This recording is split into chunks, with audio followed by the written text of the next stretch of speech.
Hello and welcome to another God is a Geek First Look. My name's Adam Cook and I'm here with Callum Ahern. Hello, Adam. Hello, mate. And you're the chap who's been playing the unfinished Swan. So, really, just take it away, mate. Tell us about this game. I have been very lucky. It's kind of a fairy tale. Like we're just going to be looking at the first part here today in the garden. I'm just going to shut up for a second. Monroe's mother had always been much better at starting things than finishing them. When she died, Well, I'm not. I'm going to ask you a question. But it's Uh, lovely. Yes, it Adam. is. It's really, really pretty. But what I was going to ask you is you said that we're only going to look at the first 10 minutes. And I wonder if you could tell us, and our readers, and in this case, viewers, why. Because I believe anyway, it's a game that should be experienced kind of with blinders on. Like we today we will be looking at what I think everyone knows of the Unfinished Swan. The gameplay, really, is the core gameplay, shall we say? Exactly, and that does change as you go along. Seamless. We're straight into it then. Yep, straight into it. Like, and it doesn't look like it straight away, does it? Like you just have this blank canvas, and obviously these kind of black paintballs that you can throw. And it's not like an ammo or anything. They can be unlimited. You can throw them however you want. Right now I'm just kind of choosing to be a bit abstract. Seeing you play this has made me realise this is the game I think I saw, would I be right in saying, quite a few years ago? Yeah, it was.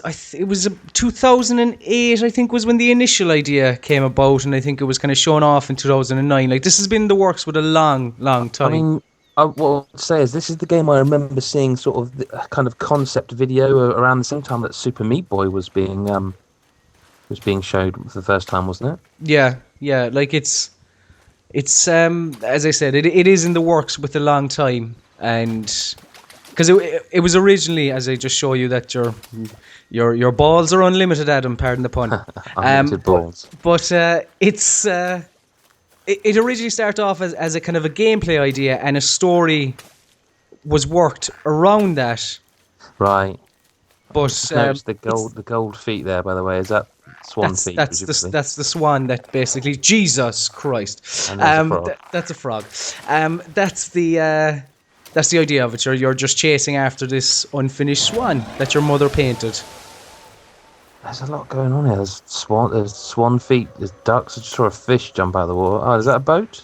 No, they're just kind of like little kind of logs and stuff. Yeah, and I suppose, the core gameplay mechanic in this part is just to reveal your surroundings and figure out exactly where you're going. It looks a little bit disorientating at first. I mean, is that a log? That's a fair point. At the beginning, it is. But we're literally 3 minutes into it. You're still learning, aren't you? I suppose. Exactly. You're kind of just figuring out how to, I suppose, and to break the fourth wall. I've played this section before, so I kind of have an idea of what I'm doing. Whereas, we're only over 3 minutes in. Somebody else might take a little bit longer, again, trying to get used to the mechanics. But even just to show you that the world that is underneath this blank canvas is absolutely gorgeous. Like, yeah. Well, again, I suppose some might say it's even a little bit of a shame that some players mightn't get to see all of it in a way. So, given at first, like, everything's white. I mean, apart from the gold things, but everything's white. It's the blank canvas, so to speak. Can you, if you painted everything black, would then everything become black, or not? Because I'm noticing, for example, you can't paint the water, so you would still have points of reference. Yeah, there are I suppose you can paint the water, but anything solid you can, bar certain little things, like certain landmarks have kind of orangey gold kind of bits to them. You can reveal the entire world hidden underneath, or most of, like you're doing here. That you really see a lot of it, like steps and you can. Yeah, exactly. But even there's a kind of a landmark up here now that I can show you, and there you go. There, see the kind of goldy kind of crown, and like the okay. there is kind of as well as Monroe, the little boy who's kind of looking to find this swan. There is an underlying storyline kind of underneath, kind of a subplot involving a kind of a monarch. And again, because I want to kind of, I don't know, I believe that people should come in and experience these things firsthand. I hate to say this because I know people are going to compare it to Journey, but the similar comparison has to be made in that this is probably, I don't like myself for saying it, but quite an arty looking game, which perhaps isn't going to be 10 hours long and perhaps is an experience that you'll get the most of the first time. But equally, we don't want to spoil it because of that, right? Yeah. Like, again, the Journey comparisons are going to come up because, like, a lot of people have, like, they played Journey earlier this year and they loved it, and it was kind of an indie darling. That game company are an indie darling studio anyway. But I suppose it's worth noting that the studio who developed this, Giant Sparrow, this is their first game. Yeah. And I mean, like, just to show you there, you've come a long way. The kind of the abstract kind of art that can be created through this. And again, I know what you're saying. You don't want to sound. No, that's really, really pretty. But it is an incredibly pretty game. Like, again, there you see the feet of the swan that you are after. So that's telling you where to go. That's the mechanic is paint everything and follow the swan sort of thing, or where the swan's been. Yeah, and again, because I've played this section before, I kind of have an idea where I'm going. Like, and I know what you said. Yeah, is it short? Yes and no. The first time you will play it, you won't know exactly where you're going, so it's going to take you that little bit longer. But at the same time, there are a lot of games that came out this year that weren't massive games. Again, just Journey. But the timing felt right. It feels right to bow out when these games do. The Unfinished Swan is the exact same thing. It tells its story and it gets out.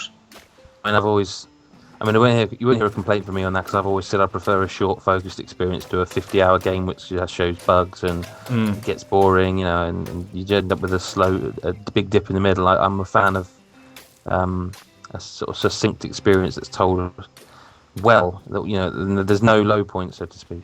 And again, just to kind of bring up the story aspect of it, the fact that this was the gameplay mechanic of throwing paint in a white area, that was the original idea, and the fact that the story doesn't seem tacked on. The story is really, really solid.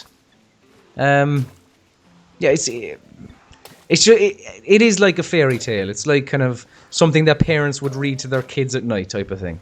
So, because I presume, are you using the DualShock here, or because you can use Move with this, can't you? I am using the DualShock here. I was imagine Move is quite knackering.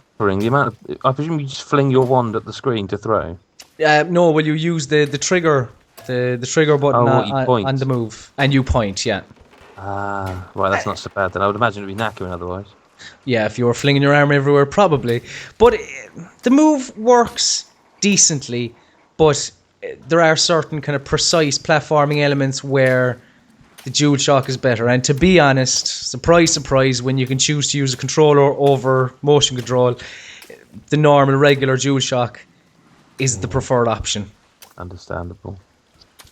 I think the Move can sometimes break immersion because it can be finicky at points. It's decent. It's not bad. A game that worked really well with this is another sort of indie PSN title, was Deponia, where the move was literally your hand, and that was the only thing you saw on screen, and combined with like 3D visuals, then it really was impressive. But yeah, this just feels it's a first person shooter, really, isn't it?